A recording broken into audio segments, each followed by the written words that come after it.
You are listening to Exploring Sacred with your host, Denise Iwana Francisco, on the Temple Within Radio and Digital Media Network, giving voice to the sacred.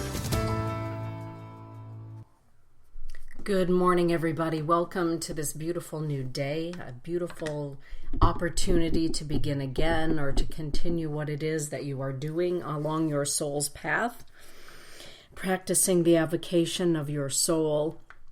In other words, as you shine your light here on the earth plane. Good morning. Welcome to Exploring Sacred, and welcome to a topic that I really do enjoy. There's a lot of laughter actually involved in this topic. It's not all about piety and seriousness when we're talking about knowledge and wisdom, but there can be some of that as well. Good morning, Kim. Hey, Carla Joe. It's wonderful to have everybody in the chat room. The chat room is open here on Spreaker, and for those of you that follow my show, that follow the Temple Within Radio, I really appreciate you and your support of my work. It's great to have you in the chat or wherever you happen to be around Grandmother Earth this morning. Thank you for being here. I appreciate it. All right, so as everyone knows, this is an interactive talk show. It's about discussing ideas, going back and forth, and sharing what it is that you know, what wisdom that you have from your lifetime or lifetimes having come here to Earth. The idea of knowledge and wisdom, for some people, there is, I believe, a misperception or a misconception that book smarts equals street smarts equals soul smarts. And I think that there are different forms of intelligence and degrees of that intelligence.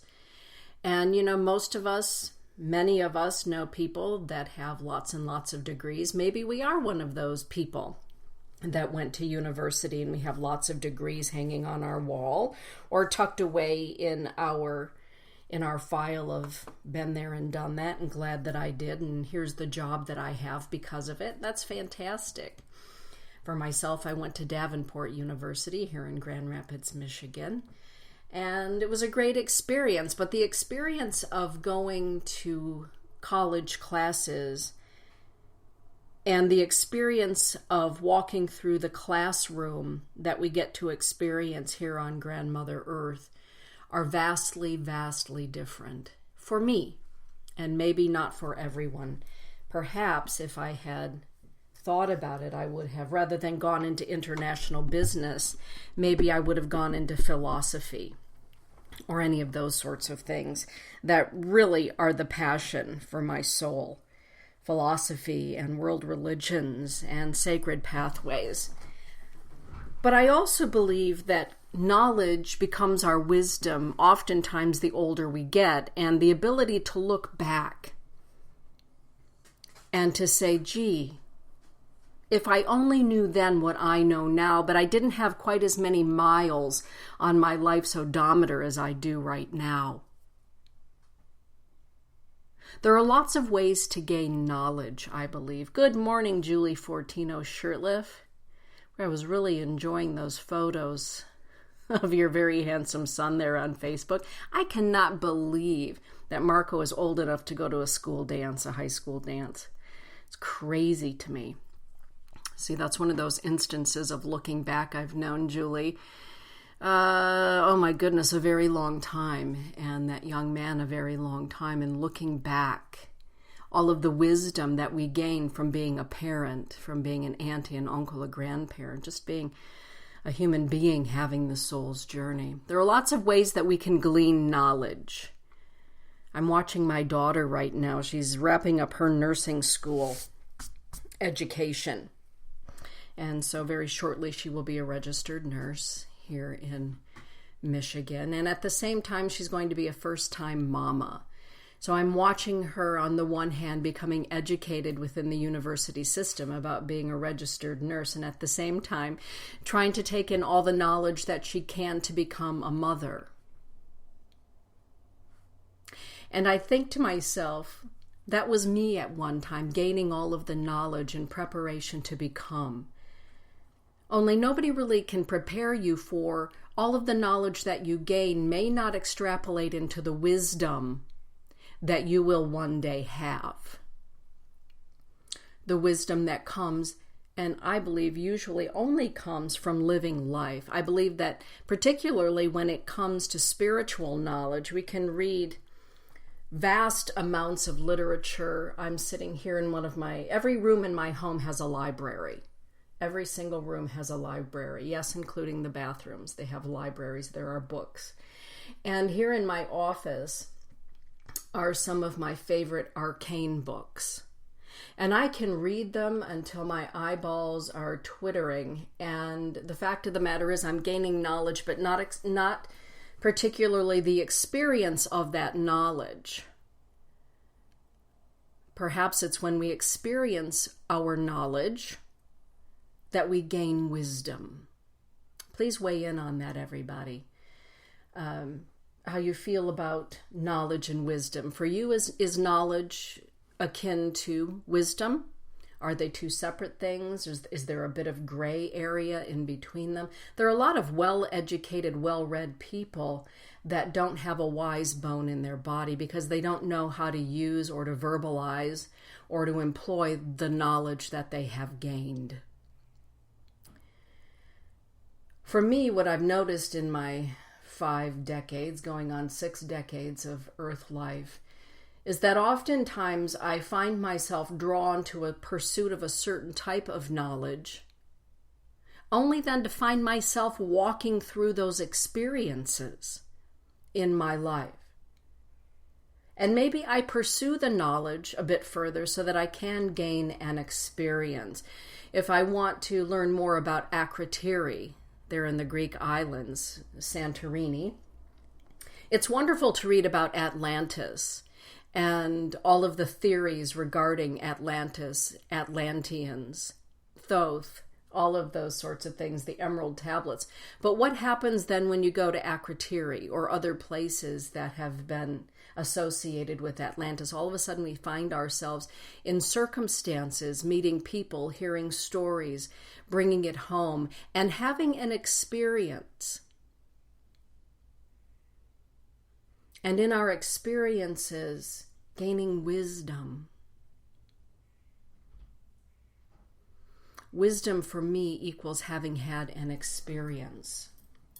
Julie is saying, for me, knowledge is learned in the brain, wisdom is learned in the heart. I like that. That's beautiful, Julie. Kim is saying, my dad was the wisest man I have ever known. Very little school education, so much life experience. Right on. Carla Jo is saying, I have found that many educated people have absolutely no common sense. There is truth in that as well for some. Good morning, Angie. Yes. Rob is saying there are many educated fools and educated people that don't like to admit that, but many uneducated people like to assume they have a wisdom which trumps education. More often than not, they don't. So lots of thoughts and lots of opinions. And I agree, Carla Jo, life experience equals wisdom. And I do think of Yoda, right? That's how kind of my brain goes to Yoda, because I am a child of the 70s and 60s, Yoda. You can go to Jedi school. You can go to Reiki school. You can come to the School of Sacred Studies, and you can fill your head and your mind and soul with lots of knowledge. But at what point does that knowledge become wisdom? I believe it's when we employ the knowledge that we have gained. We can read about the compassion of the Buddha, Siddhartha, and we can have lots of information about who Gautama was, Siddhartha, and his life story, and how he gained enlightenment, and how his Buddha belly of compassion became filled. But until we are called to display compassion for ourselves or another person or another living being, do we really understand the teaching or the symbolism of the teachings of compassion? And compassion, by the way, is not a complacent word. It's an active word. That word passion, That word passion is involved in the word compassion. It's active. Being active in our compassion can help us to understand the plight of others' lives, our own life experiences. When we have the opportunity to walk that, all of a sudden we become wise. And some people can become very pious in their wisdom. Some people become very humble in their wisdom. Some people, like the Dalai Lama, become very joyful in their wisdom. He has enough miles on his odometer and under his moccasins to be able to look at life and from his worldview and his world wisdom to say this is temporary. Be present in this moment in the now, much like Eckhart Tolle. Be present in the now. Find the joy in the now. Find the compassion in the now. Good morning, Cousin Johnny. It's good to have you in the chat room as well this morning. Yes, and Rob is talking about his father's ability to process and have knowledge and all of those things. Yeah, some people... I used to work with a man at the newspaper. His name was Kenny. Interesting. He, at one point, was in the military, and he had a photographic memory. And he worked in our advertising department. If, let's just say, Fred Meyer, who owned Meyer Grocery Stores, the founder, would call and say, I ran an ad in 1976, and I believe it was in November. Can anybody find that ad for me? It was very special to me. It had a photograph of a relative. Kenny would be able, without looking, to tell Mr. Meyer exactly what page it was on, the dimensions of that ad, what was contained in the ad. He could recall from the Access data bank in his brain every ounce of every bit of information about that ad 30, 40 years after it was published. Very impressive. Very impressive. The wisdom, however, of Kenny was not the fact that he could do that. He was knowledgeable. He was like a walking computer. Incredible. But the wisdom of Kenny came from the fact that he had to walk his life being considered a very odd human being. And for many, he was bullied. He was bullied by many. He was chastised. He was made fun of. He was looked at as a bit of a freak. No one could see beyond, typically nobody could see beyond the fact that he was able to tell anybody any bit of information about any advertisement that was in the Grand Rapids Press from the moment that he began his career. Everyone just thought, well, that's Kenny. He can remember anything and he can spit it out like a good computer. What many people didn't get to see was the wisdom that Kenny had gained from his years in the military and why he was let go from the military, because he memorized everything he ever saw, which could also be a detriment, right, in the military. Nor did they have the wisdom that came from listening to him tell the stories about how he spent his life taking care of his mother. It was he and his mother and their dog that lived together. And what it was like for him to take care of her. Because as he used to say, I'm not much of a people person, but I do love my mom and I like my dog. And Denise, I like coming in here to visit you. He would come in every day with a copy of the newspaper hot off the press so that the general manager would have a copy of it straight away. And we would spend probably 2 or 3 minutes. That's all of the peopling he could do in any given moment. 2 or 3 minutes. And he would tell me a little bit of snippet about his life. So that by the time he died, he passed on shortly before I left the newspaper. I received a phone call from a distant cousin who said, Kenny mentioned you. He mentioned that you were really very kind to him at the newspaper. We're burying him today, and here's where we're having his funeral service. He thought maybe you might like to be there. Well, let me just say I was there. There weren't many of us in the room, distant cousins who came to pay their respects because it was a relative. And I looked around the room and I thought, I wonder how many of them know the name of his cat. I wonder how many of them knew how many years he served in the military. The wisdom came from his ability to try to overcome his brain, or to walk with it, or to work with it, and the wisdom of what it was like for him on a day-to-day basis, walking with obsessive compulsive disorder while trying to take care of a very elderly and ill mother. For me, that's where his wisdom lies, where it is. And the joy that he found in the cat, because the cat didn't mind if he just rambled off data indiscriminately and for hours on end. The cat was compassionate. He understood the cat, by the way. He understood that he and the cat were related in some crazy way. That's wisdom.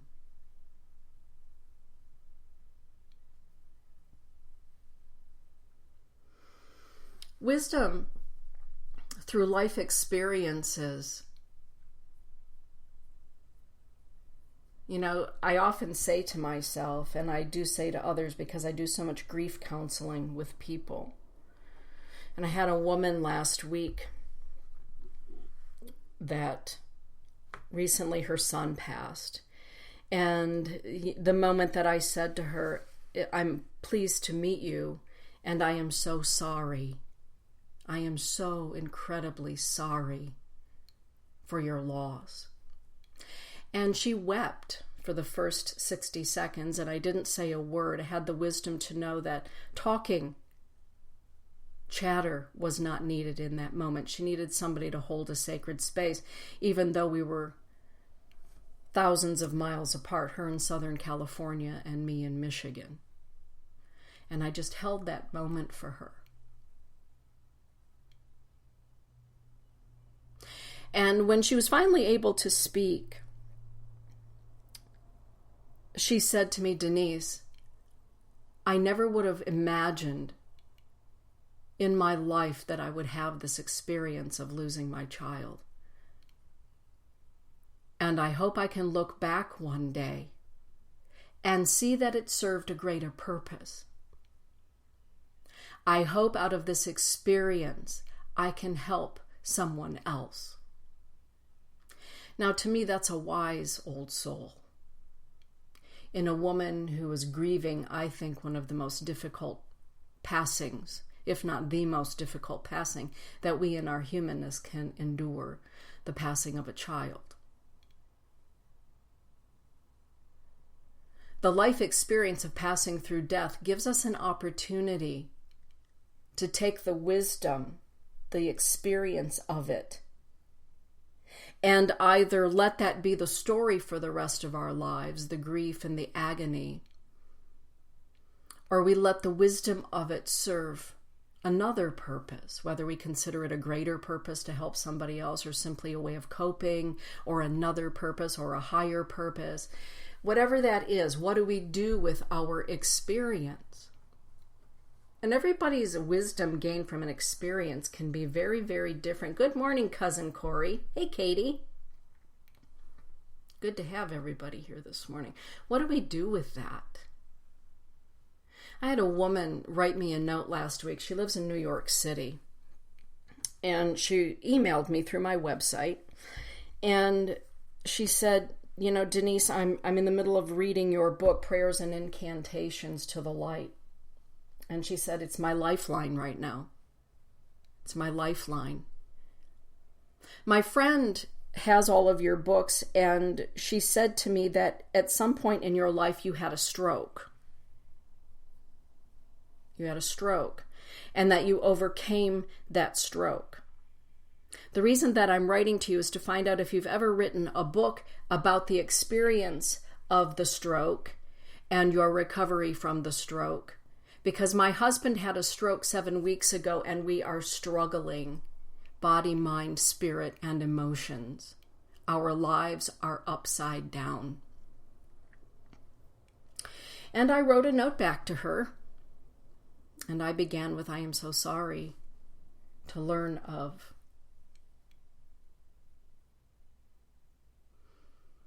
And yes, I did have the experience of having a left brain stroke and a brain bleed and all of those good things years later. But here I am. Here I am. And there are some things that I learned through that experience. Here are some things that I now appreciate that maybe I didn't quite appreciate as much all of those many years ago. Here's what I gained in that moment of leaving my body and standing next to it and looking at it and making a conscious decision to come back into my body. Here's what I've learned. I call that sacred sickness, right? Sacred sickness. The wisdom that we glean from the knowledge that is had in having an illness, a sickness. Some people, the sickness is their story for the rest of their life, and there's nothing that they do beyond reliving every moment of the illness and the residual effects of. And that's fine. And then there are the people who do that, and on top of that help to educate other people. They motivate other people. They help to bring people through the dark times of a sacred sickness. I believe that everything in our lives that happens is an opportunity for us to learn something, to gain some wisdom, to gain some knowledge, of course, but also to gain some wisdom. What do we do with that? The wisdom of, boy, I'll tell you, gaining wisdom can be really humbling, can't it? Experiences of our lives that give us some of the greatest wisdom can be very, very humbling. I talked to a woman once, one of my favorite clients. She really keeps it real. Very Catholic. And, in Catholicism, you just don't divorce for any sort of a reason. And once you do divorce, you have an opportunity to either annul that marriage and pretend it didn't exist and move on and continue to take communion and all those kinds of things and get remarried in the church, or you don't. And then there are restrictions on your membership to the club, as I call it. And I remember this woman saying, I used to look at all of the divorced women in church and think, if she just would have prayed harder, if she just, maybe if she just would have been a better wife, you know what I mean, Denise? Maybe she'd still be married instead of being a divorced woman in church who can't go up and take communion with me. And I said, oh, so why are you here today? She said, well, now I'm one of those divorced women. And I said, oh my goodness. She said, yeah, talk about a slice of humble pie. I'm still choking on it. I'm still choking on it. My husband left me for another woman, and here I am. And I'm not the same woman that I was when the whole process of divorce started. I have some insights into some things that I never knew, but that I was being very judgmental. I said, oh, well, at least you're keeping it real about all of that. She said, I'm no longer a babe in the woods, honey. I've come a long way. I like that. You've come a long way, baby. And in that way, that long way, what does that entail? What is the experience of that?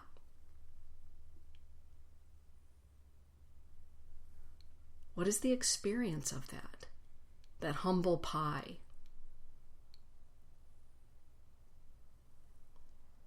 Yeah, Rob is saying a few more Hail Marys and keep those rosary beads polished. Yes.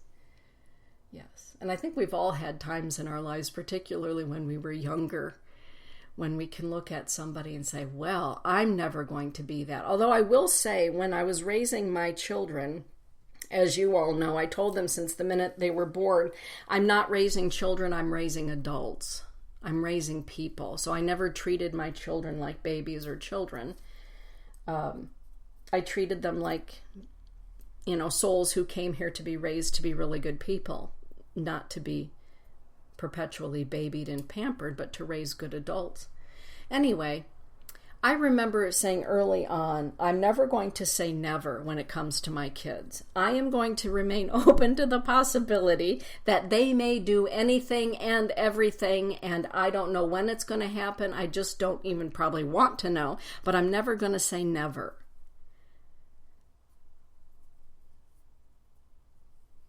Because, boy, that can be a big fat slice of humble pie when your kid, who you swore would never, does, and then some. Friday evening, Dane and Elise and Matt came over for dinner at our house to celebrate Father's Day with Todd. They love Todd, and he loves them. And Dane and Matt and Elise started telling those tales of what they did when they were in high school, and I wasn't aware. Had I been aware while they were in high school of the things they were doing in the evening, typical teenage stuff, I would have been mortified. Now, at 56, I look back and I can shake my head and say, I'm so thankful that I didn't know. And I never told anyone that you were never going to do those things. And the wisdom of my lifetime now says, is that if that is the worst thing that you ever did and will ever do, right? Lighting a bag of dog poop on the neighbor's front porch, right? And that's not nice, I said, but if that's the worst thing that ever happened, that's wisdom. I think that, Katie's saying, my mother gave me great advice. Never say never. Kimberly says, haven't we all asked for forgiveness when we didn't know better? Oh, we sure have.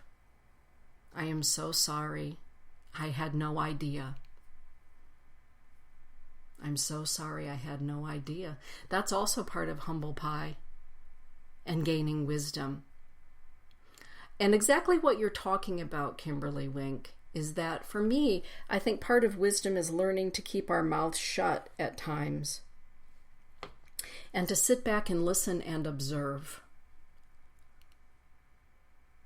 Not to always engage, but to watch. And wisdom with a few miles and experiences, some of those experiences for people come really early, is to know that at the end of the day, if we can look in the mirror and say, you know what, you did the best you could do today, and it was all you could do today, then that's what really matters. It isn't particularly important what our friends on Facebook think or any social media or how many likes we have, or it's at the end of the day, can we look in the mirror and say, by golly, you did it, or you almost did it, you did more than you did yesterday, way to go. There's wisdom in that, because not everybody knows, and this comes with wisdom and age too. We don't know what is going on in everyone else's life at any given time. I don't know necessarily what's going on in Rob's life or Katie's life or Kim's life or Corey's life or Johnny's life or Angie's life. I don't know that. And so wisdom says to me, Dana, you don't know everything, and maybe there's something else going on in Carla Joe's life right now. Be kind. Maybe the outburst has nothing to do with anything. Not that Carla Jo has ever had an outburst in front of me, but as an example. You don't know. Wisdom says, take a deep breath. There's more to the story. Because we know for ourselves after we've lived for a while, there's more to the story. We know after we've lived a few years and had a few experiences that there are certain things that we experience or hear or see or feel that trigger something within us. Maybe it's a post-traumatic stress sort of a thing. We don't know. But wisdom says, give that person a minute. Give them space. Ask the question. If you're not comfortable asking a question, at least allow them the space to express and consider that perhaps it has nothing to do with you.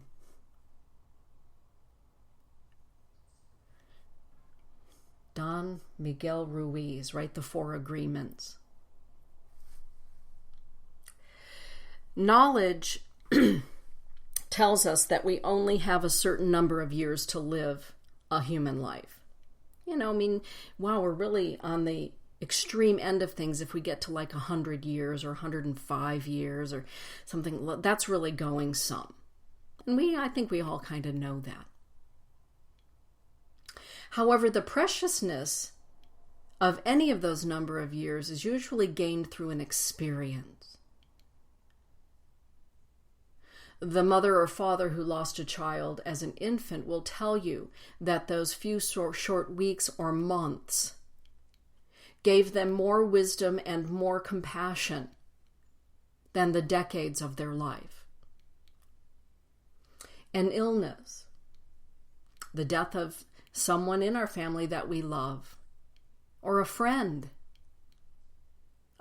illness, can take our knowledge of time and give us the wisdom to know that our time here is precious and it is not guaranteed. Exploring the world. For me, you all know that I love to explore the world. Todd and I are gearing up to head to Ireland again with a group. I love to explore the world, and part of the reason I love to explore the world is I love to explore the world to meet the people, talk to the people, to have food with them, to have a glass of wine with them, and to learn how they look at Creator, how they look at Spirit, how they look at their relationship to the unseen, the great mystery.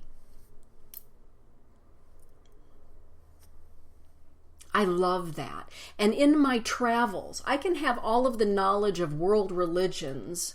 I've got every kind of sort of book in my libraries here in my home describing religions and religious paths and spiritual paths, etc. But until we have the experience of actually sitting down with a Muslim man from Egypt, right? Or a Jewish person from the Bronx, or a Baha'i woman from Muskegon, or a Hindu woman, you get the idea. And talk about their idea, their perception of the way that they hold God within their heart, the way that they walk with Creator every day. What I've come to understand, now that I've been on, so many continents, I think all but Australia, I've not been there yet. We come to find out through wisdom of having the experience of being with the people and being in those places, the wisdom to know that we may call Creator by many names, and we may hope to, after our body is no longer useful in this lifetime, that our spirit goes to a place of joyful reunification by whatever name we call that. We come to understand very quickly, having conversations, having a meal together, cooking together,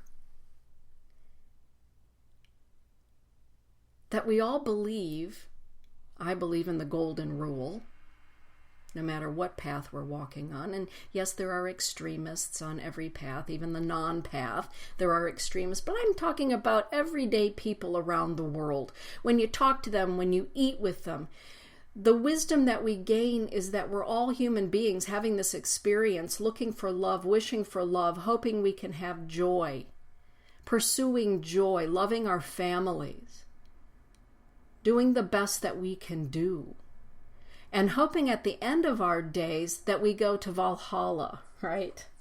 Or Nirvana, Summerland, heaven, call it what you will, the return to the ancestors. That's a wisdom that I've gained in my travel. We're all pretty much alike. We may have different skin tones and eye colors and accents and vocabularies, occupations, but when it comes right down to it, we're all looking for love and looking to be loved. And in the end, returning to the love, the source of our love, of our making. I think that that's pretty true for just about everybody. I remember the first time that I went to Egypt, and we were taking a moment between the paws of the Sphinx to be there with the stele. And when we left between the paws of the Sphinx, we were up on a platform between the Sphinx and the Great Pyramid there. And there were a group of Egyptian school children who wanted to speak to us Americans. We were all Canadian and from the United States. And they just so badly wanted to talk to an American. And so the school teacher walked up, and he assumed that I was the leader of the group. And he said, I have some students here who are learning English, and they really want to learn American English. And they're hoping that your group will take a few moments to talk to them. And I'm guessing these kids were probably in 7th and 8th grade at the time. And I looked at everybody, and everybody said, yes, absolutely. And so we all kind of sort of paired off with one or two of these young people, and we just had a conversation. I remember a young man saying to me, what's your favorite football team? And I said, American football? Yeah, American football. You know, Super Bowl. And I said, well, the Minnesota Vikings. Why? I said, well, it goes a long way back. His name was Fran Tarkenton, quarterback. Bud Grant, coach at the time. Oh, he said, Vikings, and he was writing it down. I said, Minnesota Vikings. And that evening when we were all having dinner together, we all commented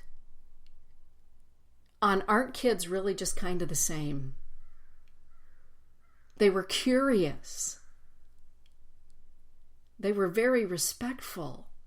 They were joyful. They were having an event outside of school. They were on a field trip. And they stumbled across a group of Americans that looked like they were pretty friendly because, the group was very friendly. There was a lot of wisdom gained that day, I think, on both sides. And so sometimes we provide wisdom for other people is the point of the whole story. Sometimes we become the source of another person's wisdom. And I thought to myself, I wonder if that young man went back to his classroom and looked up the Minnesota Vikings and looked up Bud Grant and Fran Tarkenton. And maybe at dinner that night with his family, he said, I met a very nice American today. A woman, and she likes American football. And here's who she likes, and here's how many children she has. And here's why she came to Egypt, Mom and Dad. We laughed together. Sometimes we influence the experience of another person's life. They may have knowledge that they've gleaned on Google or the evening news about Americans.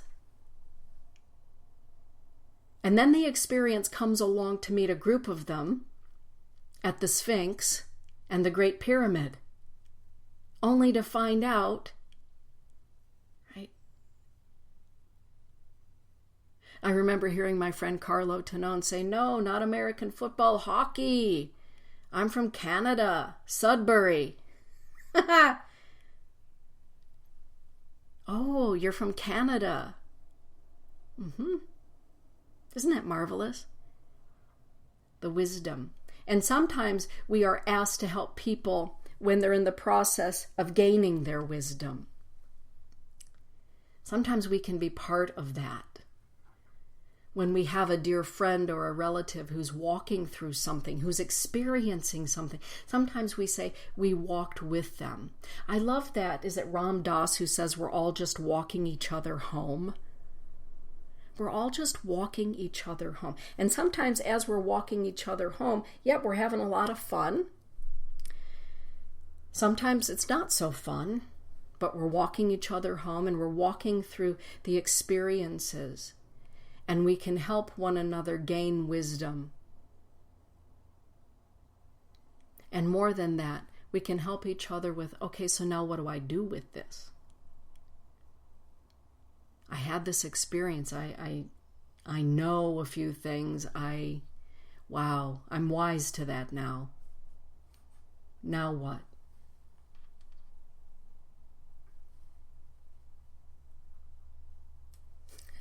I'd love to go to Antarctica. Yeah. Yeah, exactly. Hey, Janet. Yeah, right on, Corey. Watching is a great teacher. Sometimes the wisdom of our experiences helps to ease the pain of other people's experiences, or the wisdom of our experiences helps people to find the joy. To find the joy. I remember not too long after I no longer had to walk with my walker, and I pretty much had given up having to use a cane to walk. I was giving a tour of a group of people who were in the process of learning how to walk again and all those things that are done through a place called Hope Network here in West Michigan. Occupational therapists and physical therapists. And I was asked purposefully to go ahead and give the tour of the newspaper facility because I was a graduate of the Hope Network program. And I remember walking into the conference room, and I walked in and I looked at everybody and I said, "It's a beautiful day. I'm glad you're here. And I'm a graduate of your school of learning and relearning, Hope Network." And they just looked at me. I said, "I no longer have my walker. I no longer have the cane. Here I am. Here I am." And they looked at me and the smiles got really bright. And I remember a young man who was sitting in a wheelchair with his head in a halo because of a spinal cord injury. He looked at me and he said, "Denise, this doesn't have anything to do with the newspaper, but I'd like to ask you, do you believe in angels?" And I could feel the tenseness coming from the group tour leaders from Hope Network. And I looked at him and I said, "That's a great question. May I ask you why you're asking me that question?" And he said, "Well, when I dove into that pool and when I hit the bottom of the pool, all I remember is floating, and all I remember seeing is a very bright light. And a voice came out of that bright light while I was floating in the pool, and the voice in the bright light said to me, 'You're going to be okay. You're going to be okay. Relax.'" He said, "I relaxed, and the next thing I knew, I was outside of the pool, laying on the side of the pool." Denise, in my heart, I know that that was an angel that spoke to me out of that bright light. It wasn't a rescue person. There couldn't have been anybody in that pool that quickly with me. And the sense of peace that I had the moment I heard that voice, it was a very different voice, and the light was very different than anything I've seen on earth. And I looked at him and I said, "Well, I do believe in angels for many reasons." I said, "But it's not necessarily that I believe in them. I know that they are real. We can believe in a lot of things, but I know that they are real." And he looked at me and he smiled and he said, "I know that they're real too." So I looked at him and I said, "So the wisdom that you gained from this experience that you had and the recuperation from your spinal cord injury has given you a wisdom into a world that many people will never be privy to in the physical life." And you just shared it with this whole group of people around this conference table. How many of you in this room are happy that he just shared his experience of meeting an angel in the pool? And every single hand in that room went up. Or I should say, every person in that room raised their hand. How does it make you feel to hear him say that he encountered an angel? Well, Denise, it makes me feel really good. He's never talked about that before.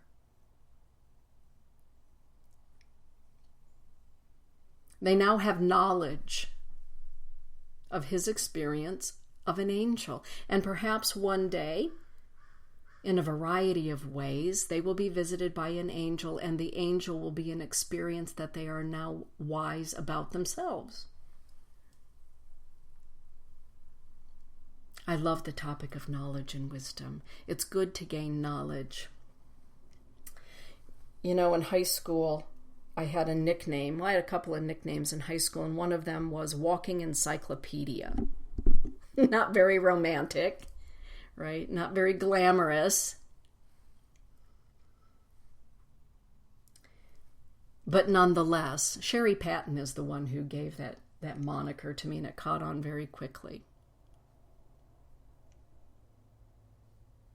Because I love gaining knowledge and information. But what I love about that is how life gives us the opportunity to, once we've gleaned knowledge and information, life, this experience of life, gives us an opportunity to walk with what we've learned, to experience what we just read in a book, what we just saw on TV in a documentary, what we just saw in a painting at a gallery. Our soul, life, gives us wonderful opportunities. I mean, we have to pursue those opportunities. We have to make the rubber meet the road. That doesn't always just drop in our lap. We have to get out there and live in order to have experiences, unless we are having one of those saffron robe lives up in the Himalayas, right? And Rob was called the walking calculator. Yeah. I can say I'm no longer the walking encyclopedia after having a left brain stroke. For the walking encyclopedia, the left brain stroke was a bit of a humble pie experience. But I love to read. I love to gain knowledge. And then I love to pursue the places of those nuggets of knowledge, the source of them. Like, who knew that the ancient Irish people used to live in teepees, right? Who knew that? I'm really happy because this time when I go to Ireland with Todd and my group of friends, I know the places in Ireland that my ancestors once lived, particularly in County Clare, one of my favorite places in Ireland. Perhaps my soul already had recognized it last time I was in Ireland. How many of my grandparents came from County Clare and Dublin, and how many of them still live there. Lots of relatives still live there. Anyway, everybody, your knowledge is a brilliant, great, good thing. Your wisdom shines. Your wisdom means that you've lived, that you've had experiences, no matter how we label those experiences. Hey, Marianne Molika. Good to have you here. Our experiences, our wisdom is what shines. I love talking to wrinkled up old faces that I can feel have knowledge, like when I go to the reservation out in South Dakota. Right? Some of those raisin-like faces are the faces I want to talk to because they've had amazing experiences that have given them insights and wisdom that are just golden nuggets along the path. Age does not necessarily mean we're wise, by the way. There are a lot of old people that aren't necessarily wise. Yeah, they've got some years under their belt and experiences, but that does not mean that they're wise. Does not mean that they're wise. I think wisdom overall, gaining wisdom, gives us compassion. Those are the kind of wise people I want to talk to, the ones that have walked through the fires and walked through the swamps, soared to the greatest heights, and through all of it gained compassion. Those are the old wise people I want to talk to. There are a lot of mean, not very wise old elders. I think that you can be gruff and still be compassionate, but I don't think that you can be compassionate and be mean. I think sometimes we protect our hearts, and in that protection we can look gruff or we can look tough. But again, I don't think that that means mean. Sometimes we grow up thinking that all old people are wise, And I don't feel, at least in my experience, I'm just talking for me, I don't think that all old people are wise people. Or maybe they are. They're wise about things that I just don't want to know about. Maybe they're wise to criminal things. Criminal to the heart, criminal to the mind, criminal to the body, criminal to the emotions. And that's not really who I want to gain wisdom or knowledge from. I want to gain knowledge and wisdom from those that have come through the fire and their heart is even bigger. Yeah. And I hope one day I'm one of those people. I guess, for some people, remember somebody said to me the other day, it was my niece Leslie. Geez, when I was 20 years old, I would have looked at somebody my age, she's in her mid-40s, as old. Oh yeah, I remember when I was 30. Anybody who was 56, ancient. Well, now I've raised that bar. I think that compassion with our wisdom allows us to listen to somebody's story and to hold them as they're telling their story, reliving their story, and just holding space for the story to be told, the experiences to be told without judgment,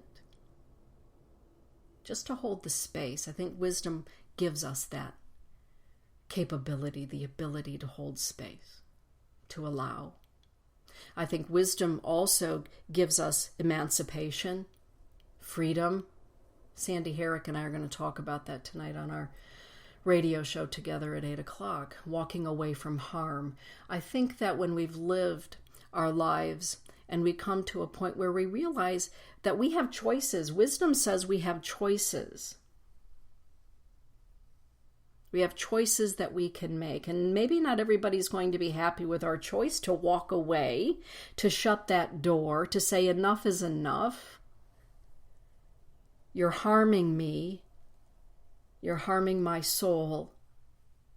You're taking my joy. I'm allowing you to take my joy, and I'm not going to allow that any longer. Wisdom says we have a choice. Because the wise soul also knows we have so many years here that are usually undetermined. How are we going to spend that time? Wisdom says I'm not spending any more time giving myself away, handing over my joy, spending my time with people I don't like.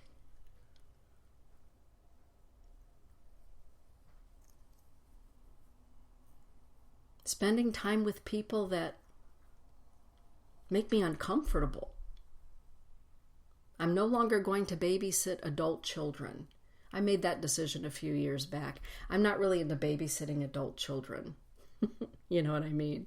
Babysitting their every whatever. Walking away from that. Wisdom says that sometimes what we pray for, what we hope for, what we wish for, doesn't come to us. Sometimes at all, and we can look back and be thankful for unanswered prayers. That's with, we gain that, I think, over time. When we're younger, if we pray hard enough or wish hard enough or work hard enough, hope hard enough, we're really disappointed when something doesn't come to fruition. With a few years behind us and experiences behind us, we can look and say, well, it's not coming to fruition for a reason. That's not happening for a reason, and rather than to continue banging my head against the wall, I'm going to accept that maybe it's not the season for this to happen. Maybe it's not ever going to happen, and I'm going to give up my white-knuckle grip on the steering wheel of this bus called life. I'm just going to let go. Because I've learned in my years that there is divine timing. Everything happens, I believe, at least in my life, I'm speaking for me, everything happens in divine timing, orchestrated between my soul and the Creator of all things. And rather than wish about something happening when I really wanted it to, I have learned to become joyful, grateful for the divine timing of the events in my life, the experiences in my life. David Sturkin and I, Cad, we're headed down to Decatur, Georgia. Next Thursday through next Monday, he and I, we're going on an adventure. I know it'll be an adventure. For an ancestral healing workshop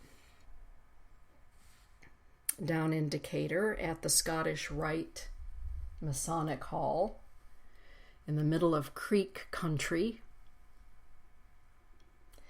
down where at least half of my family has lived for 500 years in that area.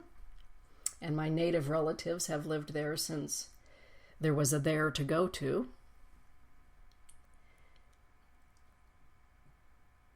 To learn. He and I are going to learn. We're going to experience.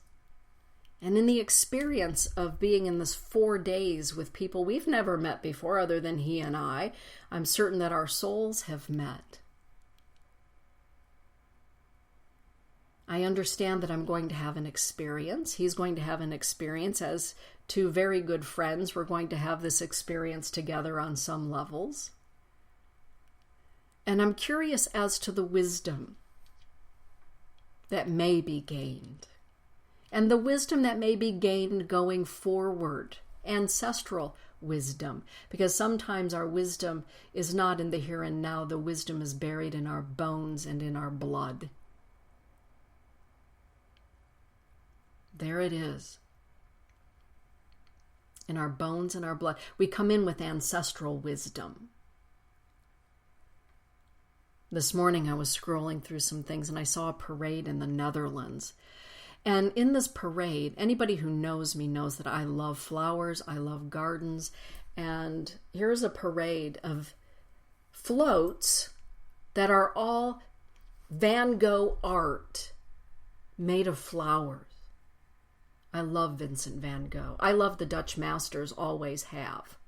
Always have loved the Dutch masters and their paintings, their artwork, since I was a very young girl. Only then to find out that my mother's people, my biological mother's people, are all from the Netherlands.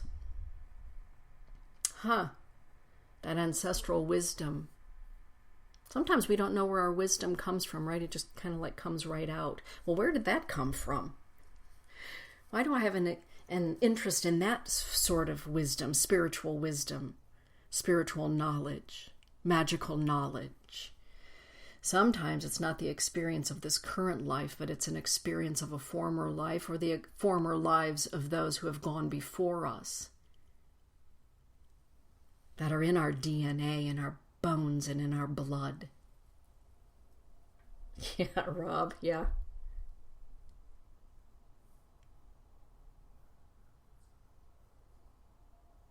It'll be a wonderful experience. The one shared experience that Cad and I both have is that we're both adopted people. We have wisdom about what it is to be adopted, about what it is to go from home to home, from foster care to whatever care, to a home, to more foster care, to another home. And we also both know the joy of being reunited with biological family, and the wisdom that comes with that experience. So our common experiences make for wonderful travel for he and I to walk the realm of our ancestors together. And I think it'll make for some fun Wednesday morning conversations going forward. Exactly, Katie. Why do I know this already? Because your grandparents and your great-grandparents and your aunties and your uncles have already known it. And their experiences and their wisdom is coursing through your body. It's in your strong bones. Yeah. Exactly, Rob. Yeah. With that, everybody, please do get out there and shine your light. Share your wisdom. Live, learn, experience, read, absorb, live, learn, gain wisdom, shine that wisdom, help others with wisdom, help yourself with wisdom, have compassion for yourself and the world with your wisdom, the wisdom of your experiences, and the wisdom of knowing that this human life is a magnificent passion play for a bit of time along our soul's journey. With that, everybody, have a most beautiful day, and thank you for being you. Blessings be.